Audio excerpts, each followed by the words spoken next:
Welcome to the Sports on Tap NEO High School Football Show. Be sure to join the conversation by liking us on Facebook and following us on Twitter at SOT Podcast.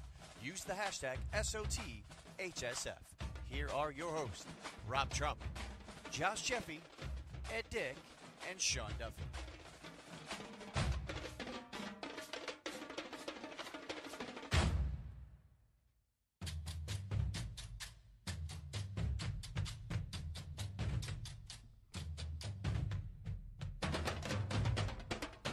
Welcome to Sports on Tap. It's our high school football edition, Week 5 recap. Live from Studio J, I'm Rob Trump. We have Josh, Jeffy, Ed, Dick, Sean Duffy. Guys, Week 5 in the books. Yes, sir. And this week was a little bit different, at least in the Southwestern Conference. Some high-scoring games, some really good matchups this week. And I think one team in the Southwestern Conference is starting to distance themselves a little bit and standing out. How about you guys? What did you see so far this week?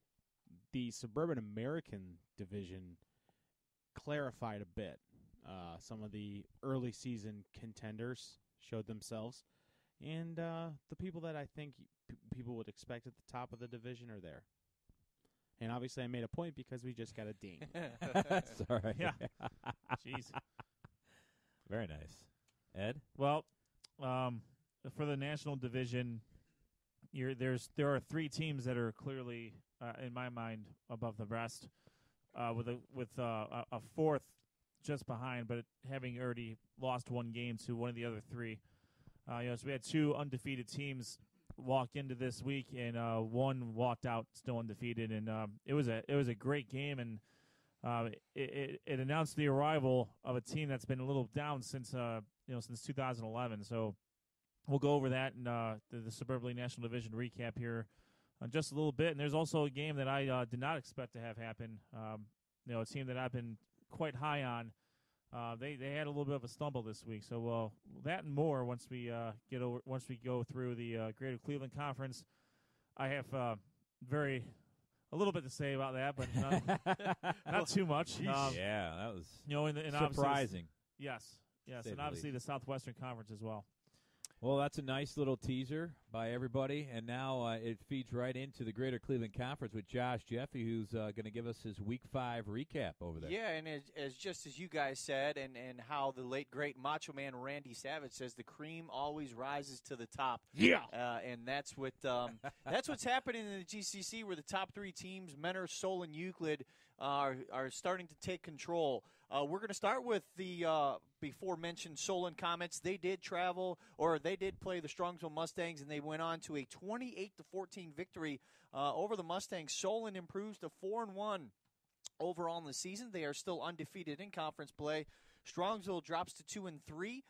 They have not yet won in the Greater Cleveland Conference. They are 0-2. Now, for Solon, they were consistent. All their scoring happened in the second quarter and the fourth quarter, and they were led by Thomas Wilkes. He had 3 touchdown runs, and they went in 4 yards, 45 yards, and 85 yards. And Solon's final score came in the fourth quarter, a 22-yard interception return for a touchdown. Strongsville scored. Were both running scores, rushing attacks, by Johnny Major, the quarterback, and Griffin, the running back. Each had a rushing touchdown in this one. Strongsville just did not have enough for Solon in this one. Solon, with their good defense, was able to keep Strongsville from really getting anything going on the offensive end. And then, again, led by Thomas Wilkes, their running back, 3 touchdowns on the day. And that leads Solon to a 28-14 victory over Strongsville. Next week, or I should say this coming week, Strongsville will host Euclid, and Solon will be hosting Brunswick. That is actually a Thursday night game. Speaking of Brunswick, a game for them to forget, to say the least. They dropped to 3-2 on the season, 1-1 in the GCC with a 62-0 loss against the Menor Cardinals. Menor 4-1 on the year, 2-0 in the conference. Needless to say, this game was all Menor in this one. I know Ed, being on the Brunswick coaching staff, probably not too pleased. Brunswick only managed 79 yards of total offense in this game, as opposed to Menor, who had 629 total yards, 28 first downs for Menor, and they basically led the way on the rushing attack. As a team, Menor had 416 rushing yards. 7 players for Menor had rushing touchdowns in this one. Quarterback Tadas Tanarunis had a meager 213 yards passing, but he did add a touchdown that one. Again, just to kind of give you discrepancy on how lopsided this victory was, when they go average yards per play, Menor averaged 11.4 yards per play on the offensive end. Brunswick only averaged 1.9. So this one is one of those games, Ed, and maybe you can just chime in real quick. Those are one of those games where you kind of look at the game film and want to throw it away real quick. Not a lot of good things did go. Just kind of seemed to run into a buzzsaw, and that is the Cardinals. Yeah, there's you're exactly right, Josh. There's really no reason to look at this tape. It's you're not going to gain anything from it. So I mean, at this point, put it behind you. You know, we're the same with Solon. We're already preparing for the next week. So I mean, we were practicing yesterday, and a pretty quick turnaround, which I guess in this case is actually a pretty good thing because you don't get that taste out of your mouth for sure. Exactly, you don't have time to dwell on what just happened, and 62-0. I'll be honest with you, it wasn't even that close. Right, it wasn't. They could have put up 100 on us probably. Wow. No matter what they did, it was just good. I mean, and to give you a little preview of what you'll be covering in the next couple of years. This freshman quarterback, his name is Ian Cap. He obviously ran all over us on Friday, and then he also did the same on Saturday morning. So they got some very impressive players coming through the pipeline, like they always do. I mean, they always reload. Yep. And it's tough to compete against that. So, something to note too, and I'll mention this because of my position as a kicking coach. They were able to, you obviously never want to be down 62-0, but that did afford the opportunity for a female kicker for Menor to come on and kick an extra point. The first one got blocked on Friday night. She was able to put the second one through. Nice. Her name is I'm not sure what her last name is, but her first name is Sophia or Sophie. And then she kicked for the JV game on Saturday, where they shut us out again. But she did pretty well there. So it's good for any female listeners out there. It's a good thing when you see something like that. I mean, obviously I would prefer that not to be against my team, but right. Yeah. Given the circumstances, that was something good to see. Not much more you can say about a loss like that, but Menor is playing very well at the moment. Again, 62-0 over Brunswick. Menor will play host to Medina this coming Friday, and as we mentioned before, Brunswick will travel to Solon. That is a Thursday night game. Which are a nice little treat during the middle of the season. We go on next. Euclid improves to 4-1, 2-0 in the conference with a 54-28 victory over Elyria.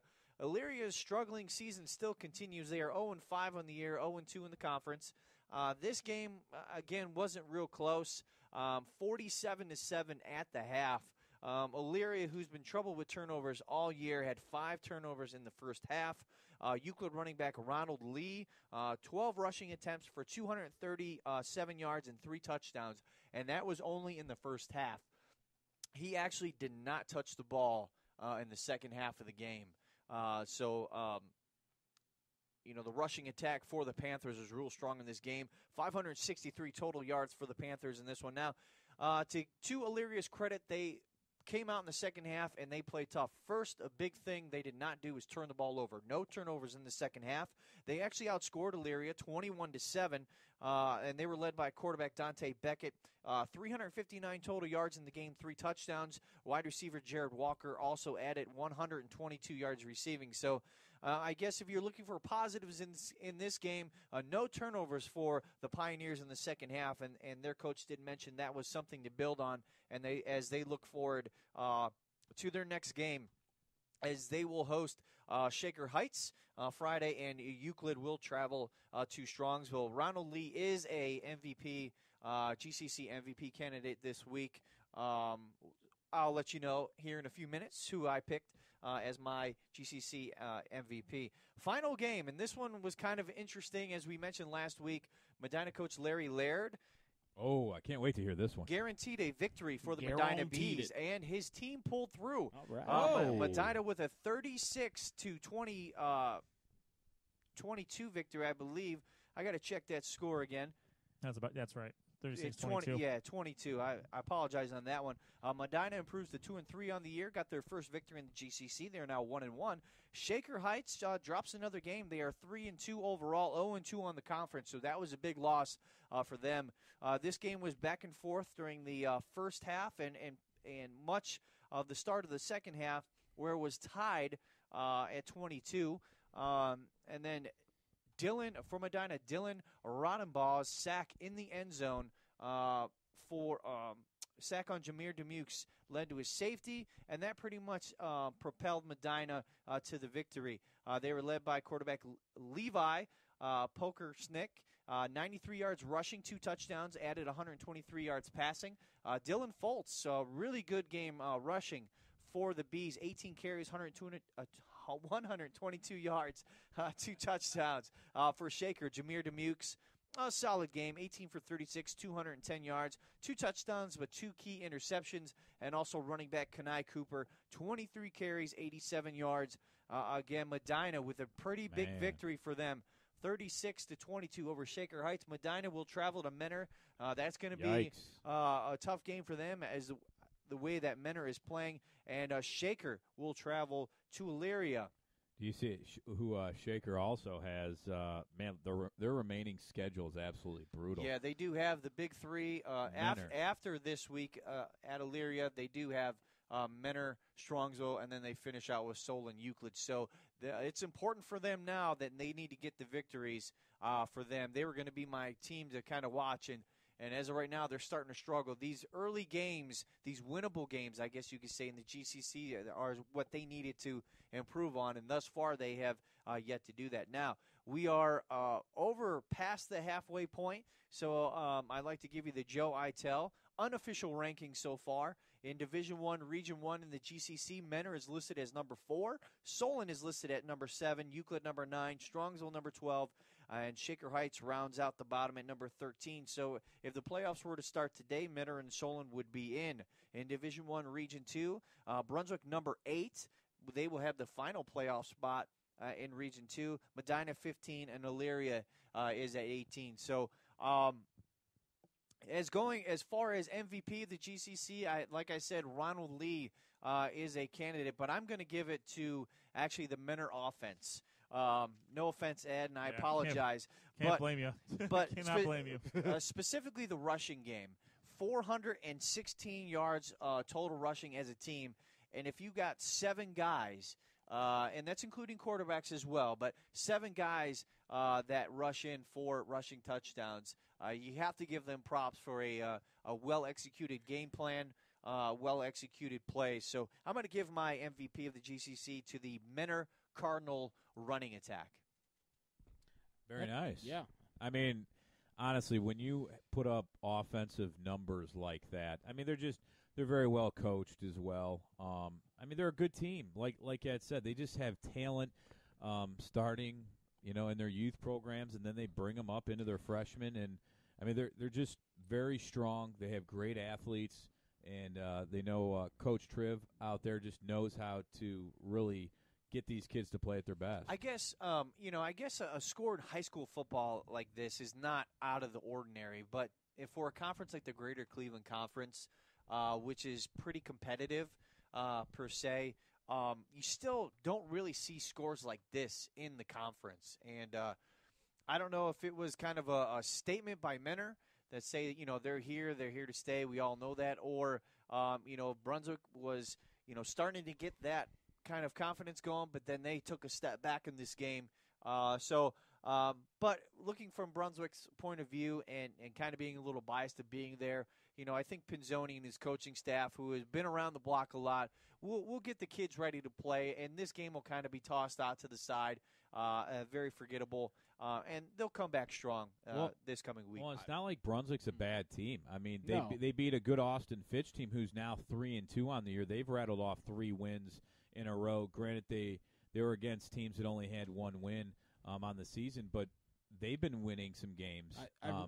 And Brunswick, really, they lost to a good Highland team and now Menor, which, Highland's only lost 1 game on the year, and Menor 1 game as well. So it's not like, you have bad games like this, like you say, you put it to the side and move on, and hopefully they'll come out next week. I think one of the things that you have to look at is perhaps in this game it just kind of got away from Brunswick pretty quickly. And when that happens with a young team and a new system and you're not quite as immersed in what to do and how to get out of that situation, it can kind of snowball on you. And it kind of seems like that's what happened. Menor, I mean, you said it yourself, 400 yards of rushing. That doesn't happen by accident. That's good offensive line play. That's fundamental execution. But that's also just talent. That's also just, a game plan that works. And I think what happened in this particular game was Menor, got on a roll. And we've all been in those games, where you can't do anything wrong. Everything you're dialing up works.